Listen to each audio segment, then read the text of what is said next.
This is the Milo Beasley Show. This is the Milo Beasley Show. There's only one thing you need to know. This is the Milo Beasley Show.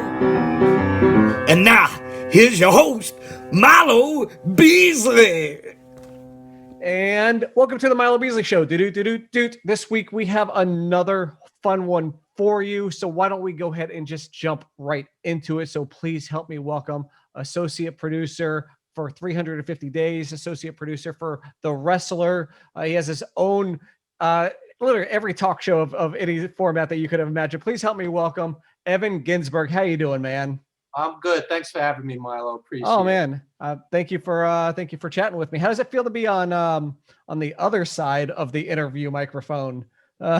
It's less responsibility. I like it. Right.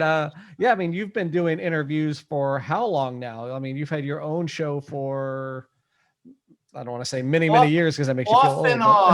Off and on for 30 years. 30 years.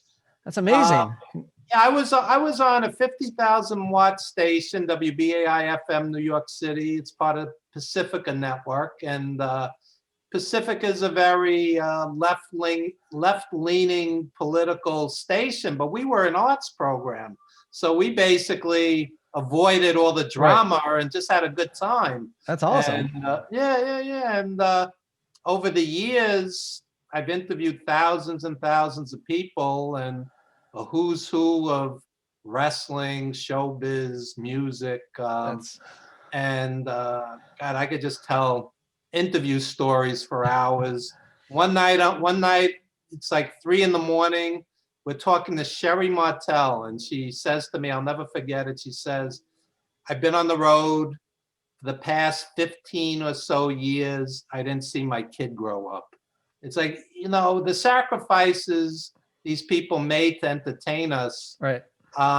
Just the other day, Butch Reed died, and one of my favorites. It just motivated me. I wrote this piece. Maybe 2 or 3 years back, I interviewed him in studio, and he was hunched over, and he had terrible arthritis, and he was tired, and he was in pain. Just getting off an airplane. Mm-hmm. And as I'm interviewing him, it occurs to me he can't get off his jacket.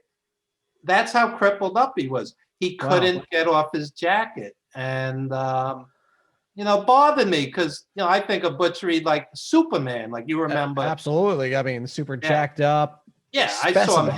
I saw him headline The Garden against Billy Graham in the cage. I saw him with Doom, Doom, live. that was my team, man. Yeah. I mean, the guy was, he could lift the guy over his head and throw him halfway across the ring. And here he was, an older guy, and he couldn't take off his jacket. Man. So, and I mean, not all the stories are grim, Right. But I was interviewing Eddie Guerrero one night. Live on the air. He wasn't in studio, and he was sobbing because his partner Art Barr had just been found dead in a hotel room, and Eddie went out the same way. Eddie eventually went out the same way. That's so scary when a lot. I mean, obviously he's not the only one, so it's very scary when you're talking to people and you get close to people, and then they're no longer around. Yeah. So the pandemic hits, and I start writing this book, and it's 100 stories, and it dawns on me that nearly 30 of them are people that I've lost over the years.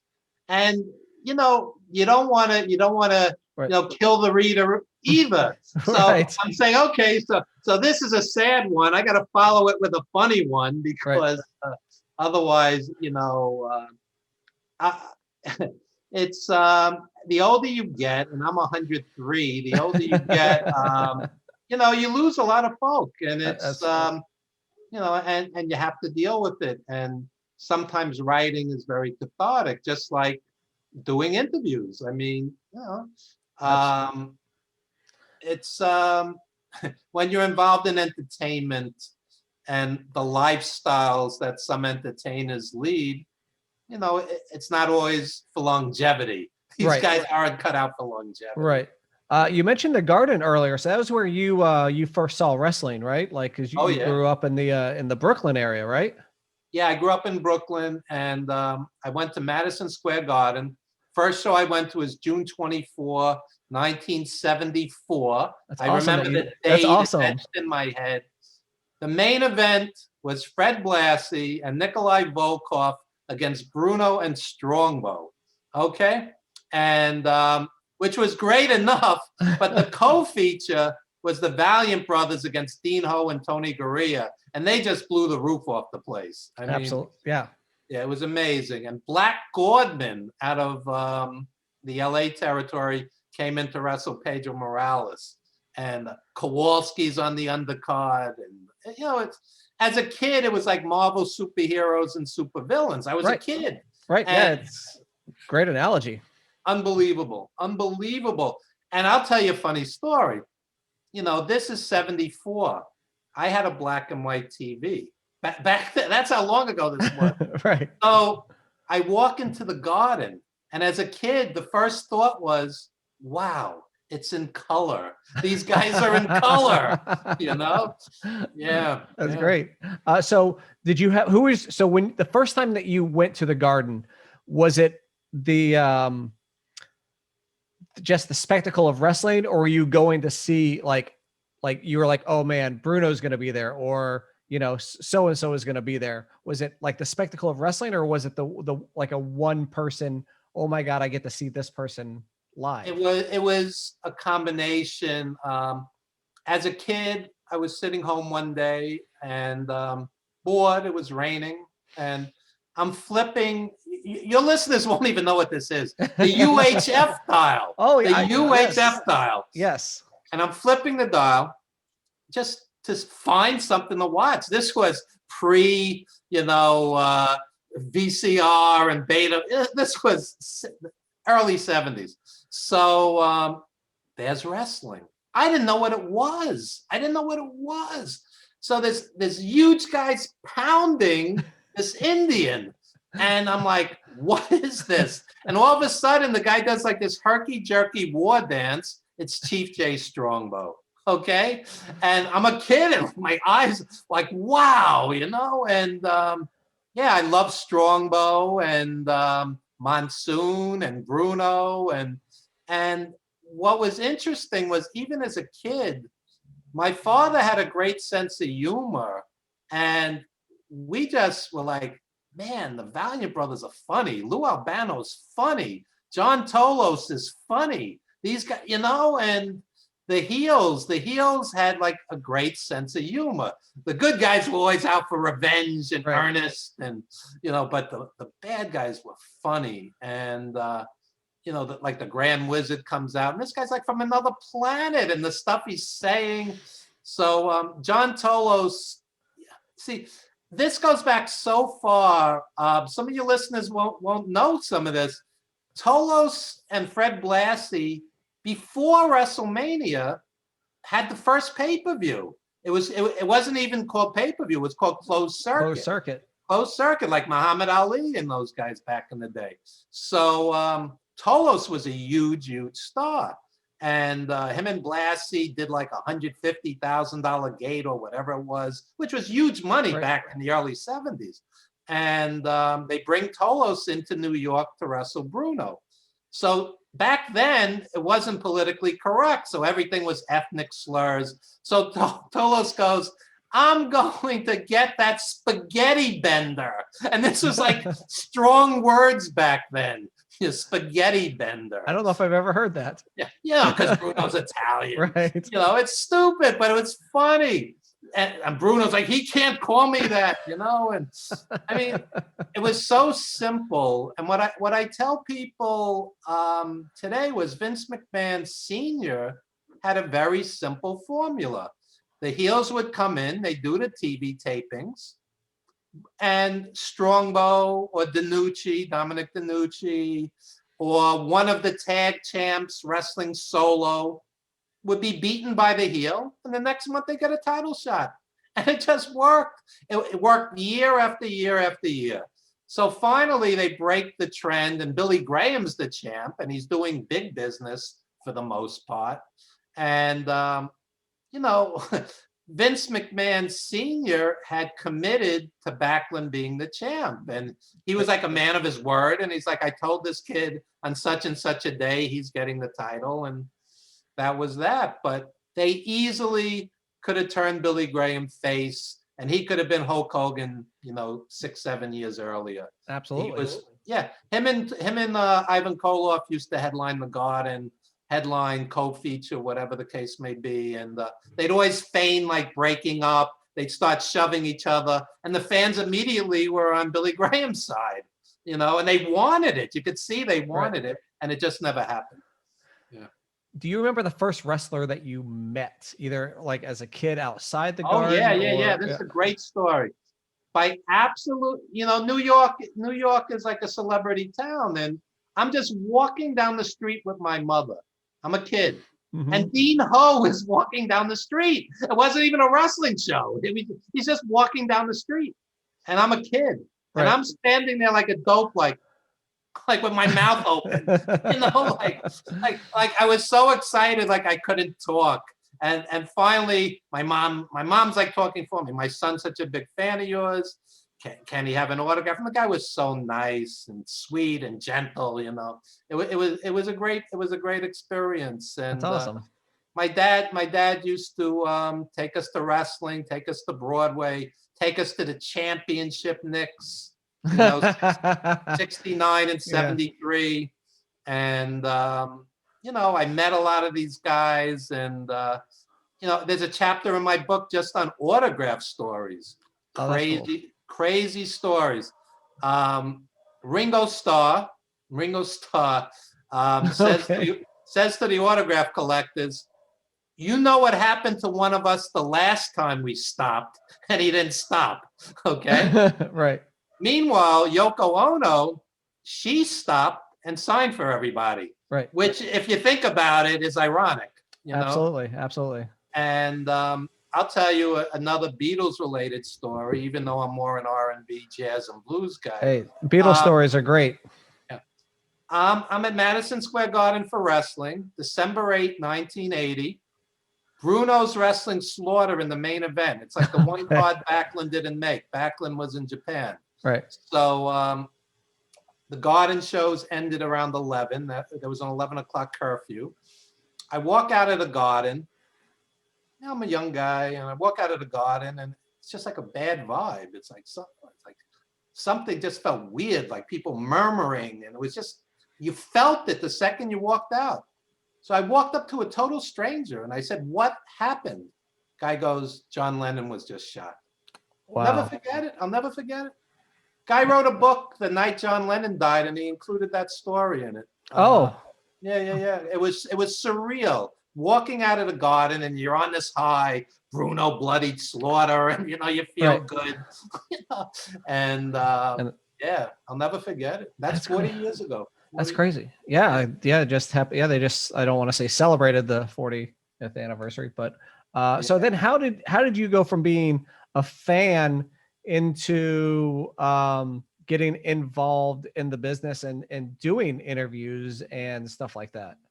It comes back to pretty much the same theme. I had been a teacher, and I left teaching kids because I got tired of sit down, be quiet, stop picking him, I'm going to call your mother. I just got tired of it. And from there, I went into educational publishing, and there were layoffs. So it's 1990 or so, and I'm laid off, and I'm, you know, bored and upset. And I started a wrestling newsletter, an early sheet, pre-internet newsletter. Right. It was called Wrestling Then and Now. And one of my readers was Fred Giabold over at WBAI-FM, and he brought me onto radio. And from radio, again, it was a 50,000 watt station. I started meeting and getting to know all these wrestlers.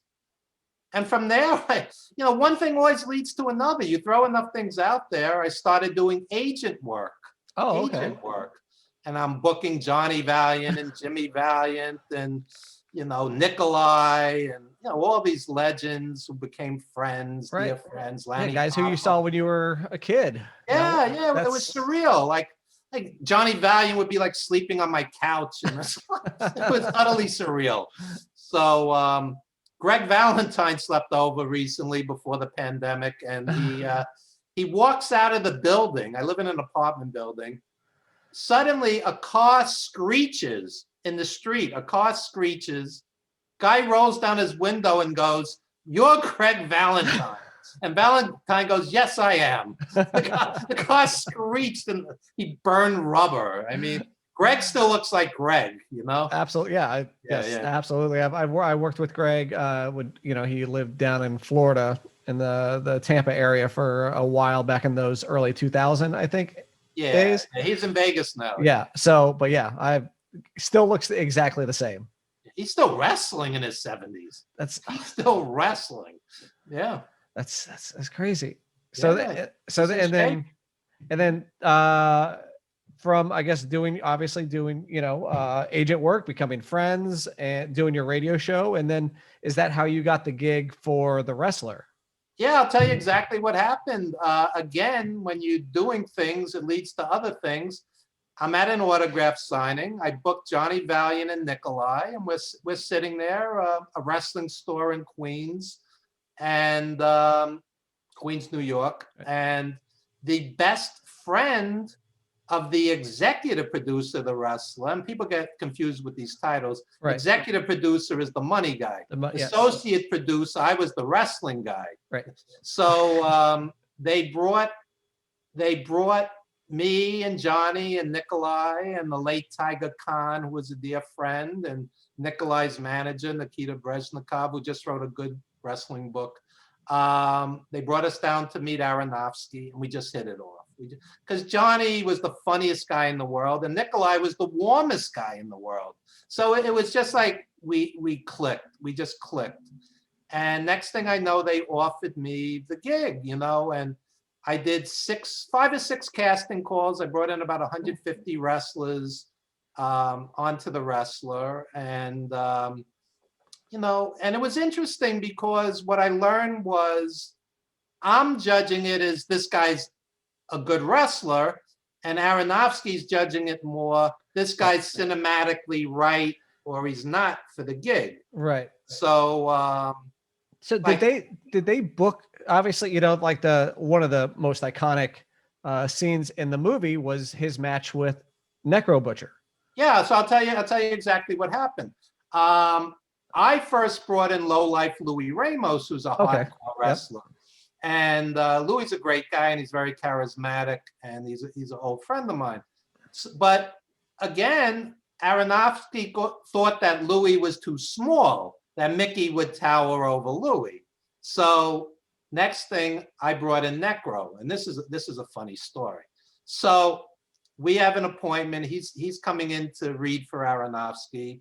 Aronofsky has a studio in Brooklyn, Protozoa.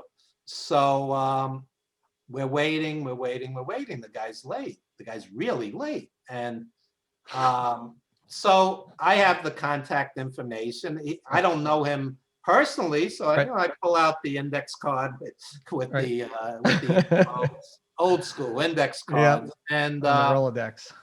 And I reach Necro Butcher's mother. His mother. So now his mother is worried. Where's my boy? This is a guy who mutilates himself. Okay. Right. So now throughout the day, I'm getting calls from Necro's mom. Where's my boy? And I go, I don't know where your boy is. We're waiting for your boy.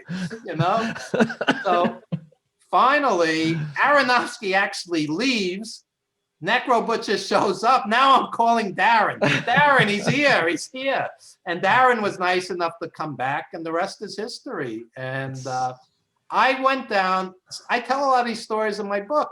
I go down with Necro Butcher, Mickey Rourke, Aronofsky, the whole crew. We go down to CZW Cage of Death.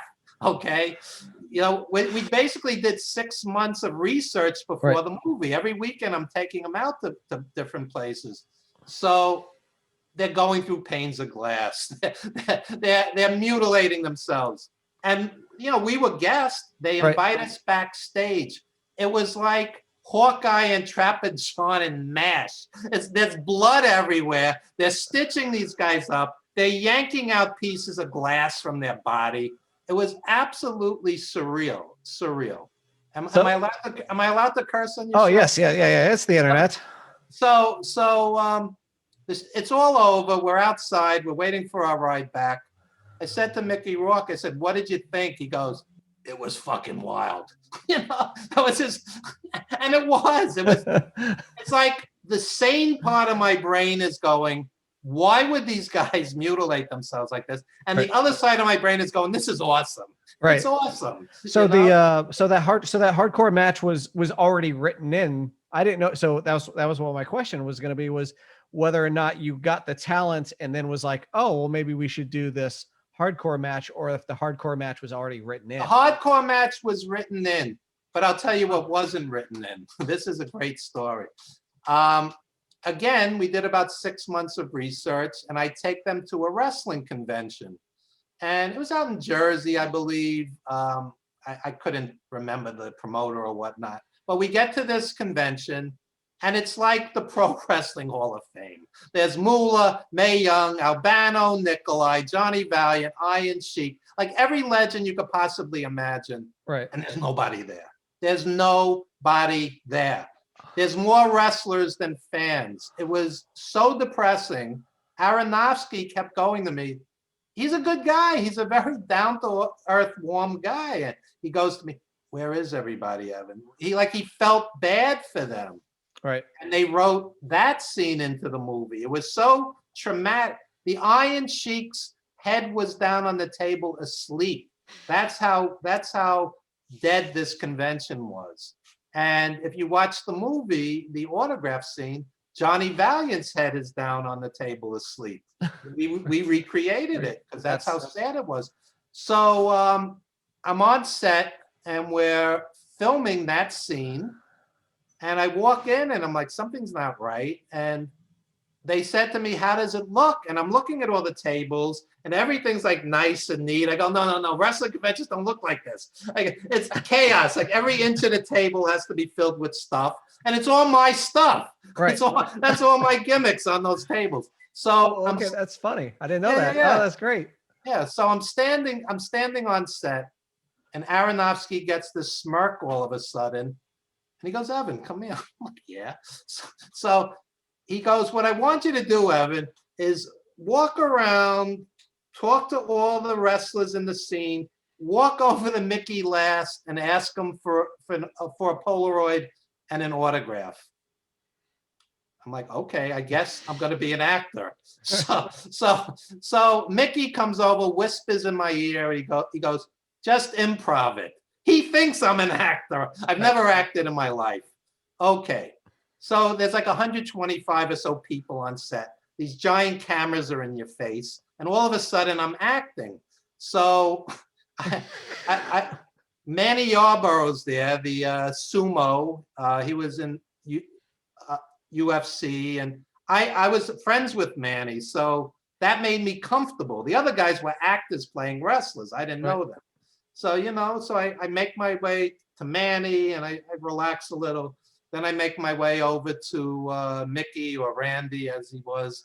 And I'm thinking, what do I say? Because we're improvising it. So I said what I would say to any wrestler. I said, I loved you as a kid. I saw you at the Garden. Can I have your autograph? So then he goes, what's your name? What's your name? So now I'm thinking and I just go, Evan. And it dawns on me how surreal this is. I'm playing myself in a fictional movie, how utterly surreal this is. And we do the bit and and Aronofsky runs over to me, starts pounding me on the chest going, that was great. And Johnny Valiant says to me, you know, your hand was shaking. You know, I mean, I'm not an actor, Right. but it rang true. It rang true. So shoot ahead a year or so, we're at the New York Film Festival, 2,300 people, Lincoln Center, sold out, $40 a ticket. And I'm sitting there with my girlfriend, who's now my wife. Oh. She looks at the screen, she looks at me, she looks at the screen, she looks at me, and she goes, "That's you, that's you." Okay. How surreal this whole thing was. And the movie ends at the Lincoln Center, you know, New York Film Fest, and spontaneous standing ovation. And it's like you were practically ready to cry because you had put 7 years Wow. off and on of sweat and blood into this. And people, you know, recognized. I tell people to this day, and this isn't bragging because it's not about me, that Mickey Rourke, in that scene where he goes, "I'm just a broken down piece of meat," I go, that's Brando and On the Waterfront. I could have been a contender. 100 years from now, 200 years from now, people will watch that and cry. I'm telling you, that is an iconic scene. And it just means a lot to me that that movie, you know, and even 350 Days, which, you know, is really from the heart, you know, will remain long after we're gone.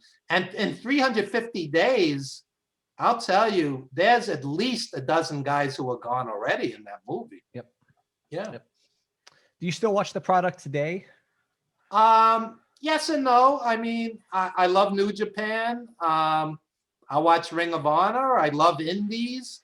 I do not watch Raw or SmackDown. I just, you know, find it stultifying. It's like penance for sins I committed in previous lifetimes. I get it. It's I mean, you know, Raw's 3 hours. Sometimes it can be extremely tough. I try to keep up on the product as much as possible. Yeah, well, it's super tough. You need to for your show, but it's, for me, it's like in 3 hours you're going to get your 20 or 30 minutes of quality wrestling, right? And that's a huge investment to me. I'd rather watch a good movie. I'd rather exercise. I'd rather write. I'd rather do something that's just more meaningful to me at this point. Right. I mean, if somebody says there's a great WWE match on a pay-per-view or whatnot, I'll turn it on. And I respect, I have nothing but respect for the NXT crew, because basically that's Ring of Honor. Right. You know? Yes. Yeah. It's the best of the best, really, when it comes down to it.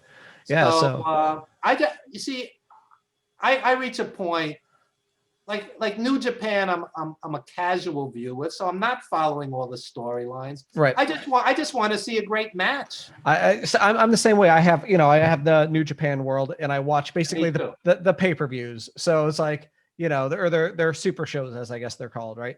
Not pay-per-views, but yeah. So like obviously I watch those, and it's great wrestling. I don't necessarily know their storylines, but I think that they do a really good job of letting you know what that storyline is prior to the match. Yeah. I'll tell you, I'm no kid, but I find the old school fans who do there's been no good wrestling since the territories, it's very narrow-minded, and it's absolutely untrue. I was telling somebody just the other day that Nigel McGuinness against Bryan Danielson, now Daniel Bryan, I said, that's Dory Funk and Jack Briscoe. That's Flair and Steamboat. That was the equivalent for that era. And you can't say there's been no good wrestling in 30 or 40 years. Right. That's ridiculous. All right. So I'm going to go to a thing, one of our mini games here on the Milo Beasley Show. And this is called the Milo Beasley Show Frequently Asked Questions. These are questions that I ask every guest on my show. They're completely random. So whatever you're thinking this is going to be, it's the opposite. All right. So the very first question. Sure. Who is your very first celebrity crush?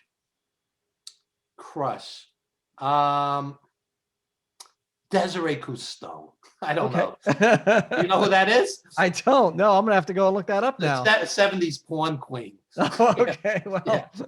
I'll have to Yeah, make you're sure too a safe young. search is not. You're too young. Yeah. Yeah.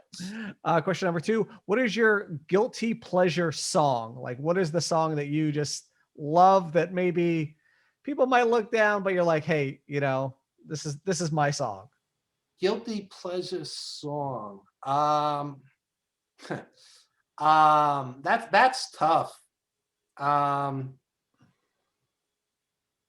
have a favorite song that's ironically not in English, and I Okay. don't understand the words. That might qualify. That absolutely, I think that qualifies. It's called Waters of March by Antonio Carlos Jobim, and the female vocalist is Elise Regina, who tremendous, like Billie Holiday, has her own sound, and it's about a flood. It's about a flood and the aftermath when everything's suddenly okay and you have hope, and it was voted the second most popular Brazilian song ever recorded, and it's just a beautiful song. But when you tell somebody your favorite song is in another language and you don't understand most of the words, they kind of look at you a little odd. So that may qualify. Yeah. I'm gonna have to go and look that up now and right on the YouTube. Beautiful.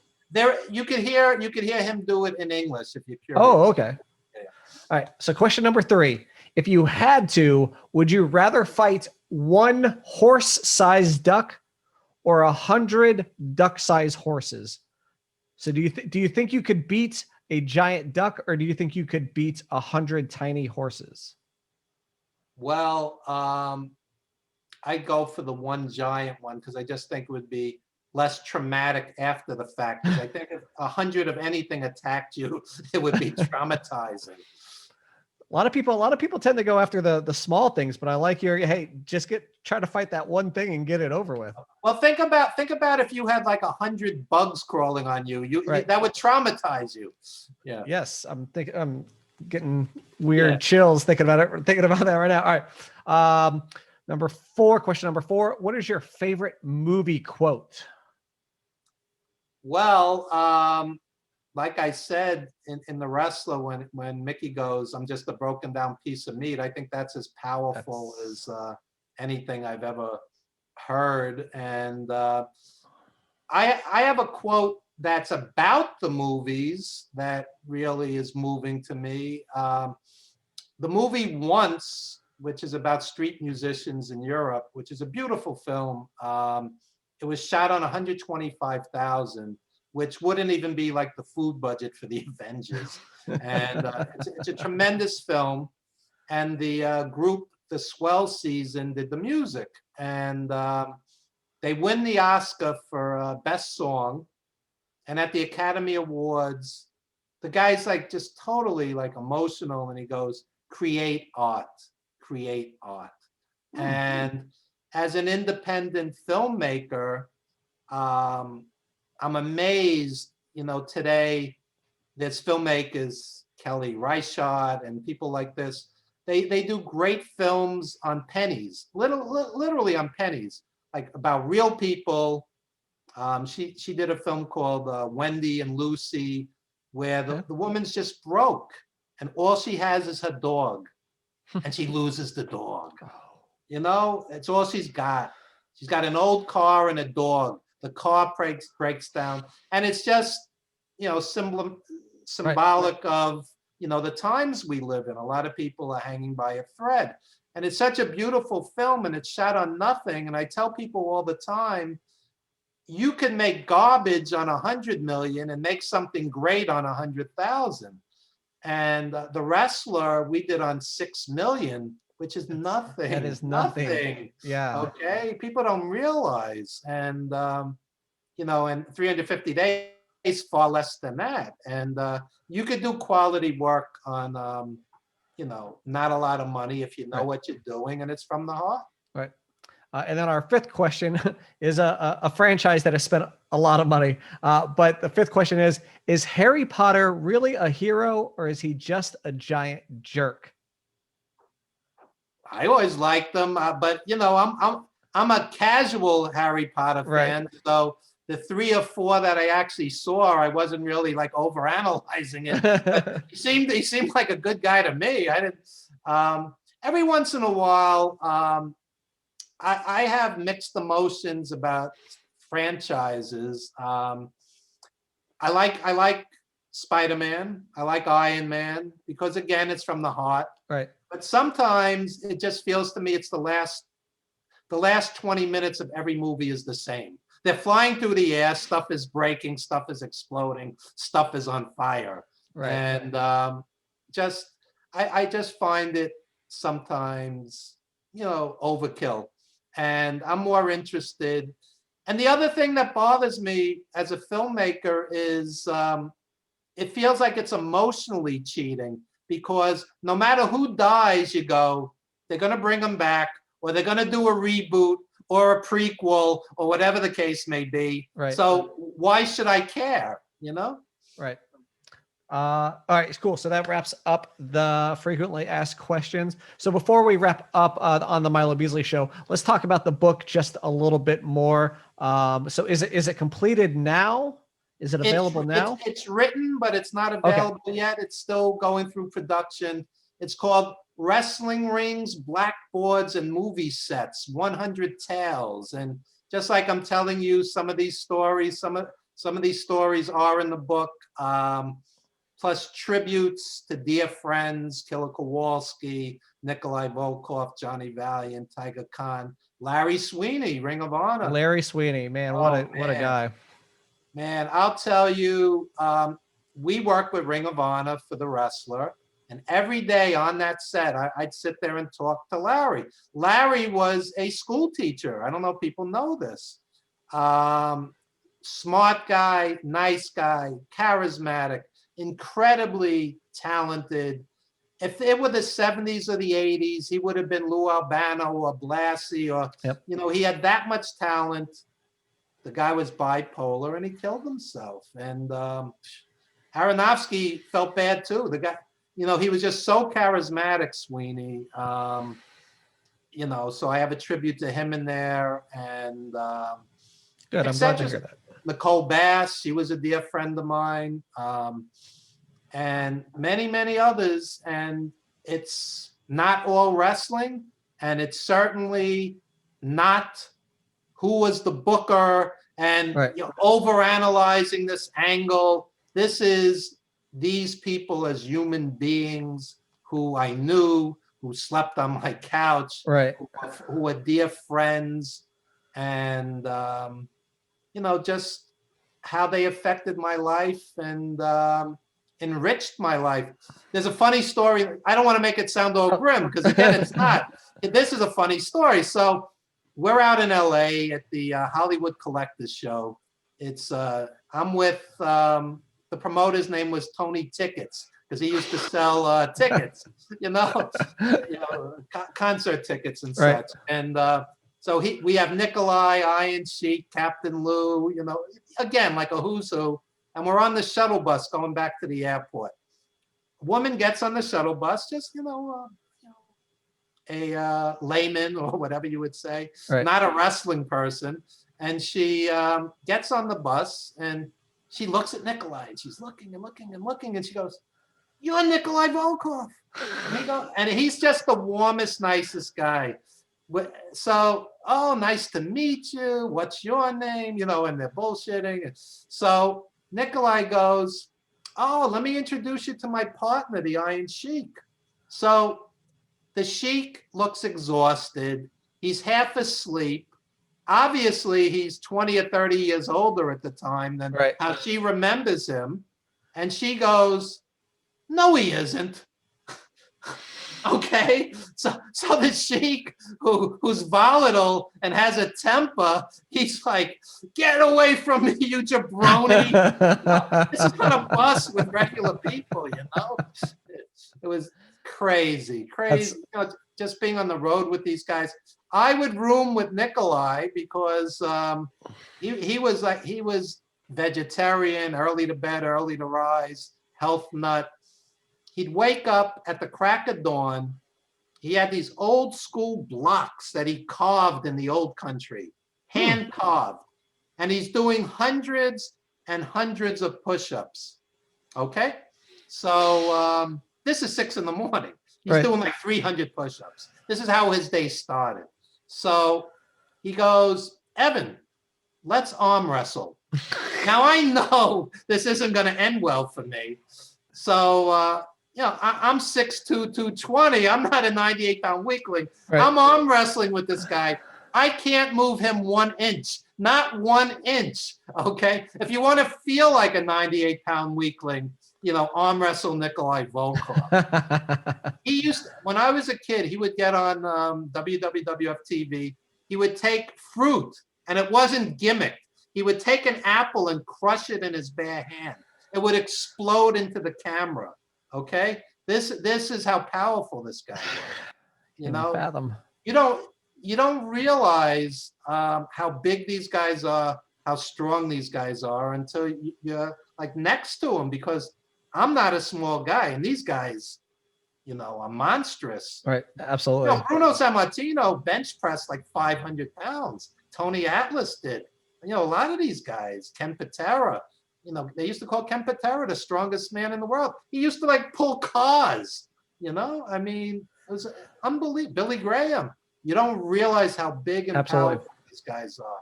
And that's another thing. Johnny Valiant was an actor. Right. He was in The Sopranos and various movies. And, he never made it as an actor like he did as a wrestler, but he would say to me, Evan, the actors do not have the charisma that the wrestlers do. Al Pacino or Dustin Hoffman, you put on a cap and some sunglasses, you walk down the street, nobody notices you. Hulk Hogan walks down the street, you're going to notice him. Yep.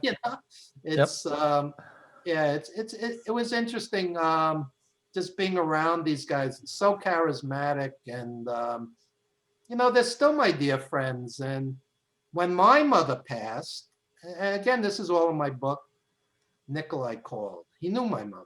And Jimmy Valiant called, and Johnny, of course, and Lanny Poffo. And it was such a boost to have, your heroes who are your friends, care. And, it's the book is, there hasn't been anything wrestling related ever done like this. The simple fact that half the book isn't wrestling is going to befuddle some of the purists. But I'm super excited for it. I can't wait for it to come out. I will definitely be grabbing a copy from you. I appreciate it. It was very cathartic, mid-pandemic, to have something positive to focus on. Absolutely. And to wake up and live that writer's lifestyle, which I had never really done before, to just wake up every morning and write like it's your job. And there's pieces in there that are utterly heart-wrenching, and there's pieces you'll laugh out loud. And it's basically telling my life in 100 stories. It's awesome. It's awesome. It's different. It's certainly different. It's not 2,000 results from some old territory. It's going in a different place. That's awesome. So for wrap up, where can folks find you? Are you big on the social media, so that way when the book does come out, it's easy to find? I have a page on Facebook called Evan Ginzburg's Old School Wrestling Memories. They could check me out there.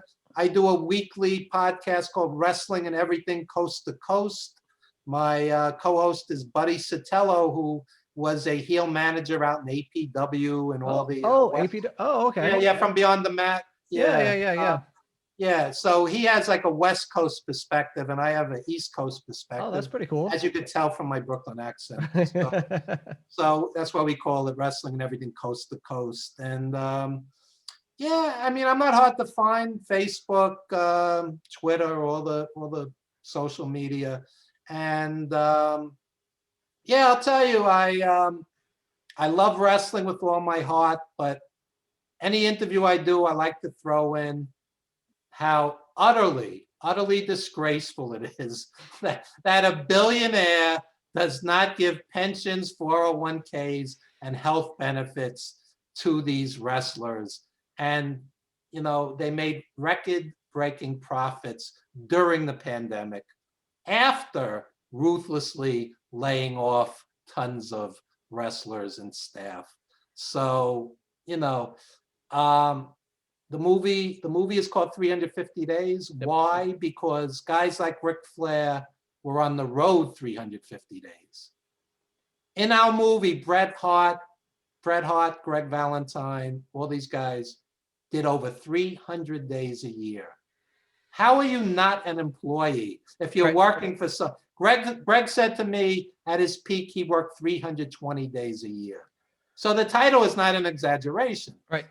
And, so you wake up one day and, your body's destroyed and there's no health benefits, there's no pension. So I'm glad that the tide is shifting and people are seeing, 10 years ago it was more like, oh, these guys knew what they were getting into. Right. But you know what? They didn't, because when you're a kid and it's your dream, right. and there's a contract in front of you, you're going to sign it. And you're not imagining that you're going to be in a wheelchair one day. Exactly. I was on the road. Lou Albano was in a wheelchair. Iron Sheik was in a wheelchair. Okay. I've seen Abdullah the Butcher in a wheelchair. The great Harley Race, it broke my heart, was in a wheelchair.